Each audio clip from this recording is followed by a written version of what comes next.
Hello friends, എല്ലാവർക്കും നമസ്കാരം. നിങ്ങൾ ഏവരും കാത്തിരിക്കുന്ന അലീനയുടെ ഇന്നത്തെ വിശേഷത്തിലേക്ക് എല്ലാ കൂട്ടുകാർക്കും സ്വാഗതം. എല്ലാവർക്കും നല്ലൊരു ദിവസം ആശംസിച്ചുകൊണ്ട് തന്നെ വിശേഷത്തിലേക്ക് കടക്കാം. ലൈക്ക് ചെയ്യാനും ഹൈപ്പ് ചെയ്യാനൊന്നും മറക്കരുത് കേട്ടോ. അപ്പൊ നേരെ വിശേഷത്തിലേക്ക് തന്നെ പോവുകയാണ്. അപ്പൊ അലീനെ വിളിച്ച് മനുവിനോട് കാര്യങ്ങളൊക്കെ ചോദിക്കുകയാണ്. അറിയായിരുന്നോ, മനുവേട്ടനോട് അച്ഛൻ പറഞ്ഞിരുന്നോ എന്നെ എങ്ങോട്ടേക്കാ കൊണ്ടുപോകുന്നത് എന്ന്. അപ്പൊ മനു പറഞ്ഞു, എനിക്ക് അറിയായിരുന്നു കൊളുത്തുപുഴയിലേക്കാ കൊണ്ടുപോകുന്നത് എന്ന് എന്നോടല്ലല്ലോ എല്ലാവരോടും പറഞ്ഞല്ലോ എന്ന് പറയുമ്പോൾ, കൊളുത്തുപുഴയിലേക്ക് സ്റ്റാൻലി ജോസഫ് എന്ന് പറയുന്ന ഒരാളുടെ വീട്ടിലേക്കാ കൊണ്ടുപോകുന്നതെന്ന് അറിയായിരുന്നോ എന്നാ ഞാൻ ചോദിച്ചത് എന്ന് പറഞ്ഞപ്പോഴത്തേക്കും, അത് പിന്നെ അറിയായിരുന്നോ എന്ന് ചോദിച്ചാല് ഞാന് നിന്റെ അച്ഛനോട് ചോദിച്ച കാര്യങ്ങളൊക്കെ മനസ്സിലാക്കിയിരുന്നു. അല്ല, എന്താ മനുവേട്ടൻ മനസ്സിലാക്കിയത്? അത് പിന്നെ നിന്നെ സ്റ്റാൻലി ജോസഫിന്റെ അടുത്ത് എത്തിക്കാൻ വേണ്ടിയാണ് ഈ പറയുന്ന നിന്റെ അച്ഛൻ ട്രൈ ചെയ്തത് എന്ന്. അല്ല, ഈ സ്റ്റാൻലി ജോസഫ് ആരാണെന്ന് അറിയായിരുന്നോ മനുവേട്ടന്? അതൊക്കെ എനിക്ക് അറിയായിരുന്നു. ആഗ്രയിൽ വെച്ച് ഒരു പ്രണയം ഉണ്ടായിരുന്നുവല്ലോ വൈജാന്റിക്ക്. അയാളാണെന്നും നിന്റെ പപ്പയാണെന്നും ഒക്കെ അറിയായിരുന്നു. അപ്പം ഇതെല്ലാം മനുവേട്ടൻ അറിയായിരുന്നല്ലേ? എന്നിട്ട് എന്നോട് പറഞ്ഞില്ല. അത് പിന്നെ ഇതൊന്നും എന്നോട് ആരും പറഞ്ഞതല്ല ലീന. ഇതെല്ലാം ഞാൻ ചോദിച്ചറിഞ്ഞത് അങ്കിളിനോട്. അങ്കിളിന് പറയാൻ താല്പര്യമൊന്നും ഇല്ലായിരുന്നു. അലീന പോലും ഇതറിയരുത് എന്നൊക്കെ പറയുമ്പം അത് പിന്നെ ഞാൻ പാലിക്കാതെ പിന്നെ എന്താ ചെയ്യേണ്ടത്? അത് പിന്നെ ഒരു സൂചന പോലും മനുവേട്ടൻ എനിക്ക് തന്നില്ലല്ലോ മനുവേട്ടാ. ഷോ അലീന, നീ ഒരു കാര്യം മനസ്സിലാക്കണം. ഞാനും നീയും അങ്കിളും ഒക്കെ ഒരു ഞാണുമ്മേൽ കളി കളിക്കുകയാണ്. എവിടെയെങ്കിലും ഒരു സ്റ്റെപ്പ് പിഴച്ചു പോയാല് അട്ടപടലം സകലതും പൊളിയും. സ്റ്റാൻലി ജോസഫ് എന്ന പേര് പോലും കടപ്പാട്ടൂരോ കൊല്ലപ്പള്ളിയിലോ പറയാൻ പാടില്ല. ആരും പൊട്ടന്മാരും പൊട്ടത്തിയൊന്നും അല്ലെന്ന് നീയും മനസ്സിലാക്കണം. അത് പിന്നെ മനുവേട്ട, വീട്ടിൽ നിന്ന് പുറപ്പെട്ട് പാതി വഴി വെച്ച് എവിടെയോ നിർത്തിയിട്ട് അച്ഛൻ എന്നോട് പറയുക സ്റ്റാൻലി ജോസഫിന്റെ വീട്ടിലേക്കാ പോകുന്നത്, അത് എന്റെ പപ്പയാണെന്ന്. അതായിരുന്നു കറക്റ്റ് ടൈം. അങ്കിളിനെ അറിയാം എപ്പ പറയണം, എങ്ങനെ പറയണം, പറയേണ്ട രീതിയിൽ പറയണം എന്നൊക്കെ. അത് പിന്നെ മനുവേട്ട, ഞാൻ കുറ്റം പറഞ്ഞതല്ല ആരെയും. അച്ഛന് ചെയ്യാൻ പറ്റുന്ന ഏറ്റവും വലിയ ശരിയാണ് അച്ഛൻ എന്നോട് ചെയ്തത്, എനിക്കറിയാം. പക്ഷെ എനിക്കൊരു മനസ്സില്ലേ? എന്റെ മനസ്സ് ഇതിപ്പം ഒരു ചതുരംഗ കളത്തില് ആരോ അങ്ങോട്ടും ഇങ്ങോട്ടും നീക്കുന്ന ഒരു കരു മാത്രമില്ലേ, അത് മാത്രമായി പോയി. ഞാന് പാലായിൽ നിന്ന് ഒരു കളത്തിൽ നിന്ന് ഒരു കുളത്തുപുഴ എന്ന കളത്തിലേക്ക് നീക്കി വെച്ചിരിക്കുകയാണ്. ഇവിടെ ഉറച്ചിട്ടില്ല. ഇവിടെ എന്ത് ചെയ്യണമെന്നൊന്നും എനിക്ക് അറിയത്തില്ല. അല്ല, നിന്റെ പ്രശ്നം എന്താ അലീന? ഇപ്പം നിനക്ക് അവിടെ ഇഷ്ടപ്പെട്ടില്ലേ? നിന്റെ പപ്പേനെ ഇഷ്ടപ്പെട്ടില്ലേ? അതിന് പപ്പ നല്ലതാണോ ചീത്തയാണോ എന്നൊന്നും എനിക്ക് അറിഞ്ഞൂടല്ലോ. ഇവിടെ ആരൊക്കെ ഉണ്ടെന്നും എങ്ങനെയുള്ളവരാണെന്നൊന്നും എനിക്ക് അറിഞ്ഞൂടാ. ഞാന് എങ്ങനെ പെരുമാറണം? ഈ വീട്ടിൽ ഞാൻ എന്തൊക്കെ ഒളിച്ചു വെക്കണം? എന്തൊക്കെ തുറന്നു പറയണം? എനിക്ക് എന്തുമാത്രം സ്വാതന്ത്ര്യം കിട്ടും? അതൊന്നും എനിക്ക് അറിയില്ല മനുവേട്ടാ. അതാ പറഞ്ഞത്, എനിക്കൊരു എത്തും പിടി കിട്ടുന്നില്ല. പിന്നെ പപ്പയ്ക്ക് ഭാര്യയും മക്കളും ബന്ധുക്കളും ഒക്കെ ഉണ്ടെന്ന് പറയുന്നു. ഞാന് അവരോടൊക്കെ ഇനി തല്ലു പിടിക്കേണ്ടി വരുമോ? അത് പിന്നെ സ്റ്റാൻലി പപ്പയ്ക്ക് നിന്നെ ഇഷ്ടപ്പെട്ടോ? നിന്നോട് സ്നേഹാണോ? നീ അത് മാത്രം നോക്കിയാൽ മതി അലീന. അത് പിന്നെ എനിക്ക് അതും അറിഞ്ഞൂടാ മനുവേട്ടാ. എല്ലാം ഒരു പട്ടാളം സ്റ്റൈല് തന്നെയാ, പട്ടാളം സ്റ്റൈല്. ആദ്യമായിട്ട് അച്ഛനും മകളും കൂടെ കണ്ടുമുട്ടുക, എനിക്ക് നേരെ ഷെയ്ക്ക് ഹാൻഡിന് കൈ നീട്ടി ഹലോ അലീന എന്ന് സിമ്പിൾ ആയിട്ടുള്ള ഒരു ഒരു പേര് മാത്രം എന്നോട് പറയുക. സുഖമാണോ, അല്ലെങ്കിൽ എവിടെയായിരുന്നു ഇത്രയും നാളും എന്നൊന്നും ചോദിച്ചില്ല. പിന്നെ ഞാൻ കൈ നീട്ടിയില്ല കേട്ടോ.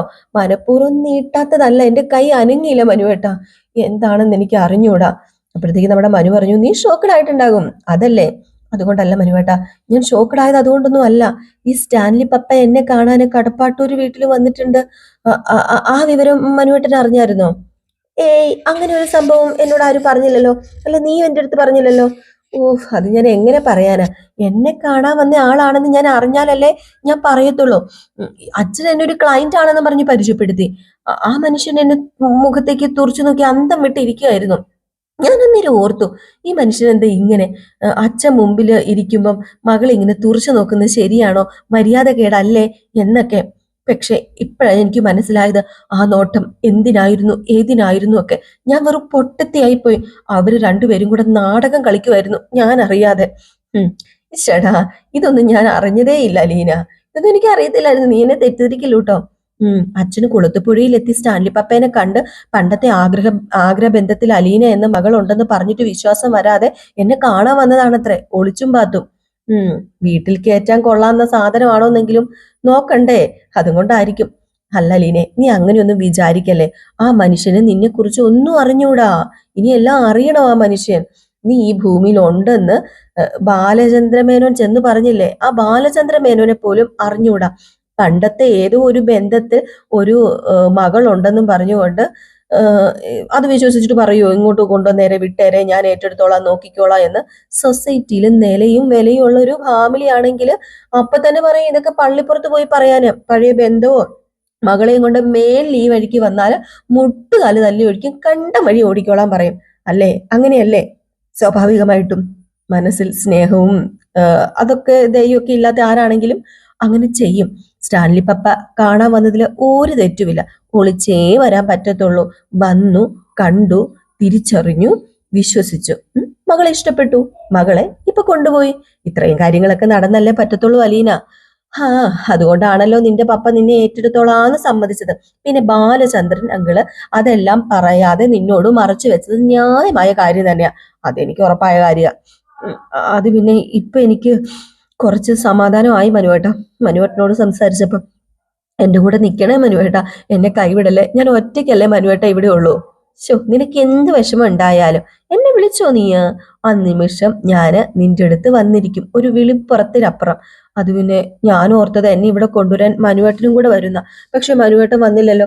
അത് പിന്നെ വരണം എന്നൊക്കെ വിചാരിച്ചതാ. അങ്കിളിന് അത്ര താല്പര്യമില്ലെന്ന് മനസ്സിലായി. അതിന്റെ കാരണവും ഞാൻ ഊഹിച്ചെടുത്തു കേട്ടോ. നിന്നോട് കാര്യങ്ങളെല്ലാം തുറന്ന് പറയുമ്പോഴേ എന്നെ സാന്നിധ്യം അതൊരു തടസ്സാണെന്നേ. നിന്റെ സ്റ്റാൻലി പപ്പയുമായിട്ടുള്ള കൂടിക്കാഴ്ചയിൽ ഞാനും അധികപ്പറ്റായി പോകും. അതുകൊണ്ടൊക്കെ ആയിരിക്കും അങ്കിള് എന്നെ കൊണ്ടുവരാതിരുന്നതും ഞാൻ വരാതിരുന്നതും ഒക്കെ. പിന്നെ എനിക്ക് അറിയായിരുന്നല്ലോ നീ ഏറ്റവും സേഫ് ആയിട്ടുള്ള സ്ഥലത്തേക്കാ പോകുന്നതെന്ന്. കൊണ്ടുവിടുന്നത് ബാലചന്ദ്രൻ അങ്കിളല്ലേ, പിന്നെ എന്തിനാ ഞാൻ പേടിക്കുന്നത്? അത് പിന്നെ ഞാൻ സമാധാനമായിട്ടിരുന്നാ മതിയല്ലേ? മതിയടി, ഞാനില്ലേ നിന്റെ കൂടെ, നീ സമാധാനമായിട്ടിരുന്നോ. ദൂരെയാണെങ്കിലും ഞാൻ നിന്റെ അടുത്തുണ്ട്, അടുത്ത് തന്നെ. അത് എനിക്ക് വലിയൊരു ആശ്വാസ മനുവേട്ട. Thank you മനുവേട്ട. അതെ, ഞാനേ വീട്ടിലേക്കൊന്ന് വിളിക്കട്ടെ, പിള്ളാരെ ഇതുവരെ വിളിച്ചില്ല. എന്നാ പിന്നെ ഗുഡ് നൈറ്റ്. അയ്യോ, വേറൊരു കാര്യം ഞാൻ പറഞ്ഞില്ല, സോറി. ആന്റി കടപ്പാട്ടൂർ എത്തിയിട്ടുണ്ട് കേട്ടോ. ഏ മേഡം കടപ്പാട്ടൂർ വന്നു അപ്പം? എത്തിയോ അപ്പം? ആ, ഞാനാ കൊണ്ട് വിട്ടത്. ഒന്നും പറയണ്ട. അല്ല, ഇപ്പോഴാണെങ്കിൽ അച്ഛനും അവിടെ ഇല്ലല്ലോ. നല്ല സമയം. ചെന്നിട്ട് എങ്ങനെയുണ്ട് മനുവേട്ട? മനുവേട്ടന് എന്താ തോന്നിയത്? ഓ, മൊട്ടൻ ടെററാണ്. ബാലചന്ദ്രൻ അങ്കിള് തിരിച്ചെത്തി കഴിയുമ്പോ എന്താവോ എന്തോ, അതൊന്നും അറിയത്തില്ല. ശരി, നീ വെച്ചാ മോളെ. നീ ഏതായാലും ഒരു കാര്യം ചെയ്യുക, നീ അവരെ വിളിക്കുക. ഓക്കെ മനുവേട്ട എന്ന് പറഞ്ഞ് ഫോൺ കട്ട് ചെയ്യാണ് കേട്ടോ. മനുവിനും സത്യം പറഞ്ഞ അലീനെ വിളിച്ചപ്പോ വലിയൊരു ആശ്വാസമായി. അലീനയ്ക്ക് മനു വിളിച്ചപ്പോ വലിയൊരു ആശ്വാസമായി. ഇതാണല്ലോ വേണ്ടത്. ഒരു എന്താ പറയാ, ഒരു പാർട്ട്ണർ എന്നൊക്കെ പറഞ്ഞു കഴിഞ്ഞിട്ടുണ്ടെങ്കിൽ ഇങ്ങനെയാണല്ലോ വേണ്ടത്. അങ്ങോട്ടും ഇങ്ങോട്ടും ആശ്വാസം കിട്ടുന്നുണ്ടെങ്കിൽ, സമാധാനം കിട്ടുന്നുണ്ടെങ്കിൽ അതാണ് നല്ലത്. ഏതായാലും നമ്മുടെ അലീന പിന്നെ നേരെ വിളിക്കാൻ പോകുന്നത് കടപ്പാട്ടൂരിലേക്കാണ്.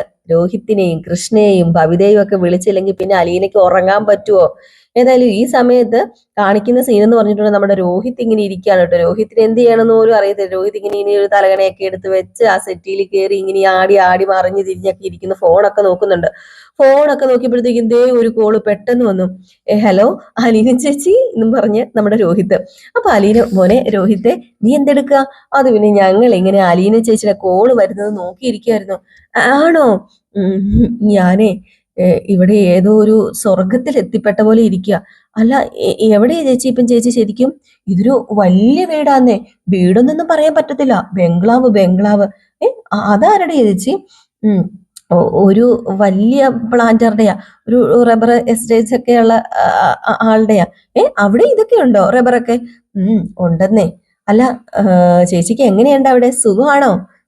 സുഖമാണോന്ന് ചോദിച്ചാൽ സുഖമൊക്കെ തന്നെയാ. അപ്പോഴത്തേക്ക് നമ്മുടെ കൃഷ്ണമോള് വന്നിട്ട്, ആരാ, അലീന ചേച്ചിയാണോ? അതെ. തന്നെ, ഇങ്ങോട്ട് തന്നെ, എനിക്ക് സംസാരിക്കണം.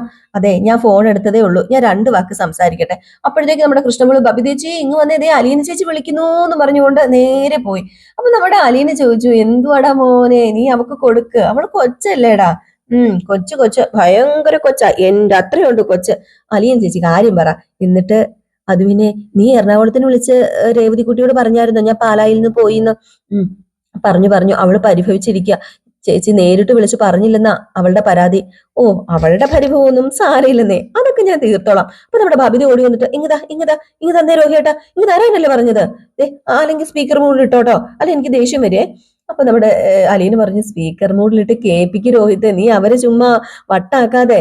അപ്പോഴത്തേക്ക് സ്പീക്കർ മോഡിലിട്ടു കേട്ടോ. എന്നിട്ട് നമ്മുടെ രോഹിത് പറഞ്ഞു ഇട്ടിട്ടു പറ. ആദ്യം ഞാൻ വീടിന്റെ കാര്യം പറയാം. ഒരു വലിയ ബംഗ്ലാവ്, 8-10 ബെഡ്റൂം ഉണ്ട്, 2 വലിയ ഹോള്, താഴെയും മേളിലും ആയിട്ട്, ബാൽക്കണി ഇഷ്ടം പോലെ ഉണ്ട്. അപ്പോഴത്തേക്ക് നമ്മുടെ ബബി പറഞ്ഞു അതെല്ലാം വീട്, അവിടെ ആരൊക്കെ ഉണ്ടെന്ന് പറ. എല്ലാവരെയും പരിചയപ്പെട്ട് വരുന്നതേ ഉള്ളൂ. ഹൗസ് ഓണറും 3-4 ജോലിക്കാരും മാത്രമേ ഇപ്പൊ ഇവിടെ ഉള്ളൂ. അല്ല ചേച്ചിക്ക് അവിടെ എന്താ ജോലി? ഞാൻ കൃഷ്ണജിയാണ് കേട്ടോ. നിന്റെ സ്വരം കേട്ടാല് എനിക്ക് അറിയത്തില്ലേ മോളെ, നിങ്ങൾ 3 പേരും ഫോണിന് ചുറ്റും ഉണ്ടെന്ന് എനിക്കറിയാം. അപ്പൊ രോഹിത് പറഞ്ഞു ചേച്ചിക്ക് അവിടെ എന്നതാ ജോലി അത് പറ. അത് പിന്നെ അറിഞ്ഞൂടാ, ഇതുവരെ ആരും ഒന്നും പറഞ്ഞില്ല മക്കളെ, ഞാൻ ഇന്ന് വന്നതല്ലേ ഉള്ളൂ. റെസ്റ്റ് എടുത്തോട്ടെ എന്ന് വിചാരിച്ചു കാണുമായിരിക്കും. അല്ല അവിടെ സ്ത്രീകൾ വല്ലതും ഉണ്ടോ ചേച്ചി? ഇല്ല മോളെ, ഞാൻ ഇതുവരെ സ്ത്രീകളെ ആരെയും കണ്ടില്ല, പുരുഷന്മാര് മാത്രമേ ഉള്ളൂ. ചേച്ചിക്ക് പേടിയാവത്തില്ലേ? പുരുഷന്മാര് മാത്രം താമസിക്കുന്നിടത്ത് എന്നാ ധൈര്യത്തിലാ ചേച്ചി നിൽക്കുന്നത്? അച്ഛനെ പറഞ്ഞാ മതിയല്ലോ, അച്ഛനല്ലേ കൊണ്ടുവിട്ടത്, ഒന്ന് നോക്കാണ്ട്. സ്ത്രീകളുള്ള വീടാണെന്ന് അന്വേഷിക്കണ്ടേ? അപ്പോഴത്തേക്കും അലീന പറഞ്ഞു വെച്ചു ഇവിടെ അതൊന്നും സാരമില്ലെന്നേ, എനിക്ക് കിടക്കാൻ നല്ലൊരു സ്ട്രോങ് റൂമാ തന്നിരിക്കുന്നത്. എന്നാലും ആണുങ്ങൾ മാത്രല്ലേ ഉള്ളൂ അവിടെ. അടുത്ത് വേറെ വീടും വീട്ടുകാരൊക്കെ ഉണ്ടോ, നെയ്ബേഴ്സ്? അത് ഞാന് ഒരു വീട് പോലും കണ്ടില്ല. ഒരു 3.5 ഏക്കർ സ്ഥലത്തിന്റെ നടുക്ക ഈ വീട് ഇരിക്കുന്നത്. അപ്പൊ ആൾക്കാരൊക്കെ നല്ലതാണോ ചേച്ചി? ചേച്ചിക്ക് കാണുമ്പോ തന്നെ അറിയാലോ ഓരോരുത്തരുടെ സ്വഭാവം ഒക്കെ. അത് പിന്നെ അങ്ങനെ ചോദിച്ചു കഴിഞ്ഞാല് അച്ഛൻ അതെല്ലാം നോക്കിയിട്ടല്ലേ മോളെ എന്നെ ഇവിടെ കൊണ്ടുവന്ന് വിട്ടത്. അതുകൊണ്ട് എനിക്ക് പേടിയൊന്നുമില്ല. അല്ല ചേച്ചിയെ കൊണ്ടുവിട്ടിട്ട് അച്ഛൻ ഇങ്ങോട്ട് തിരിച്ചു പോകുന്നില്ല, എവിടെയോ ഹോട്ടൽ റൂം എടുത്തെന്ന് അറിഞ്ഞത്. എന്നെ ഹോട്ടൽ റൂമിൽ നിന്ന് വിളിച്ചായിരുന്നു, ക്ഷീണം ആയതുകൊണ്ടാ തിരിച്ചു പോവാത്തതെന്ന് എന്നോട് അച്ഛൻ പറഞ്ഞായിരുന്നു. അതൊന്നും അല്ല കാര്യം, എനിക്കറിയാം എന്നെ വിട്ടിട്ട് പോകാനേ ഒരു പേടി ഇവിടെ എവിടെയെങ്കിലും കാണുമായിരിക്കും. അത് പിന്നെ ഞങ്ങൾക്കും പേടിയാ ചേച്ചി, ചേച്ചിയുടെ കാര്യം ഓർത്തിട്ട് എന്ന് രോഹിത്. അപ്പൊ അലീന പറഞ്ഞു അതൊക്കെ പോട്ടെ, ഞാൻ എന്തായാലും നോക്കട്ടെ ഇവിടെ പിടിച്ചു നിൽക്കാൻ പറ്റുമെന്ന്. പിടിച്ചു നിൽക്കാൻ പറ്റിയില്ലെങ്കിൽ ബാക്കി പിന്നെ നമുക്ക് എന്താണെന്ന് വെച്ചാൽ നോക്കാം. അതൊക്കെ പോട്ടെ, നിങ്ങൾ വല്ലതും കഴിച്ചായിരുന്നോ മക്കളെ? ഏതാണ്ടൊക്കെ ചവച്ചു നിന്നു. ഏതാണ്ടൊക്കെ ചവച്ചു നിന്നോ? എന്തായി പറയുന്നത്? ആരും വിഷമിക്കാതെ മക്കളെ, എന്തിനാ വിഷമിക്കുന്നത്? നമുക്ക് വീണ്ടും ഒന്നിച്ചു കൂടാനൊക്കെ ഭാഗ്യം കിട്ടുന്ന എന്റെ കണക്ക് കൂട്ടല്. അങ്ങനെ നമുക്ക് കിട്ടുമെന്നേ. വെറുതെ ഞങ്ങളെ ആശിപ്പിക്കല്ലേ അലീന ചേച്ചി, വെറുതെ പറയുന്നല്ലേ ഇതൊക്കെ? ഇല്ലടി മോളെ, ഇതൊക്കെ വെറുതെ പറയുന്നതാണോ? സന്തോഷമായിട്ട് 3 പേരും അവിടെ ഇരിക്കെ, ഒരു പ്രശ്നവും ഇല്ല. അലീന ചേച്ചി നിങ്ങളുടെ കൂടെയുണ്ട്. മേഡം തിരിച്ചെത്തിയല്ലേ അവിടെ? ഇവിടെയുണ്ട്. നഷ്ടപ്പെട്ട സാമ്രാജ്യം തിരിച്ച് പിടിച്ച ചക്രവർത്തി ഇതിലെ നടക്കുന്നുണ്ട്. അതെ, നിങ്ങളാരും വഴക്കിന് പോകരുത് കേട്ടോ, ഒരു പ്രകോപനവും ഉണ്ടാക്കണ്ട. മേഡം ഭരിച്ചോട്ടെ അവിടെ, അതാണല്ലോ വേണ്ടത്. അച്ഛൻ വിട്ടുകൊടുക്കത്തില്ല അലീന ചേച്ചി, അത് ഉറപ്പാ. നമുക്ക് നോക്കാം മോനെ രോഹിത്തെ, വിട്ടുകൊടുക്കോ ഇല്ലയോ എന്നൊക്കെ. ഇപ്പൊ ഞാൻ വെച്ചോട്ടെ എന്നാല്. എല്ലാവർക്കും good night, sweet dreams. Good night ചേച്ചി. അലീന ചേച്ചി സുഖമായിട്ട് കിടന്ന് ഉറങ്ങിക്കോട്ടോ. അങ്ങനെ 3 പേരും മാറി മാറി നമ്മുടെ അലീനയ്ക്ക് ഗുഡ് നൈറ്റ് ഒക്കെ പറഞ്ഞിട്ട് ഫോൺ കട്ട് ചെയ്യാണ് കേട്ടോ അലീന. എന്തോ ഇപ്പോഴാണ് സത്യം പറഞ്ഞ കൃഷ്ണച്ചയ്ക്കും രോഹിത്തിനും ബബിതയ്ക്കും ഒക്കെ ഒരു നേരെ ശ്വാസം വീണതെന്ന് വേണമെങ്കിൽ പറയാം. അലീന സേഫ് ആണല്ലോ എന്നൊക്കെ ഓർത്തിട്ട്. എന്നാലും അവർക്കൊരു ചെറിയ പേടിയും വിഷമമൊക്കെ ഉണ്ട് കേട്ടോ.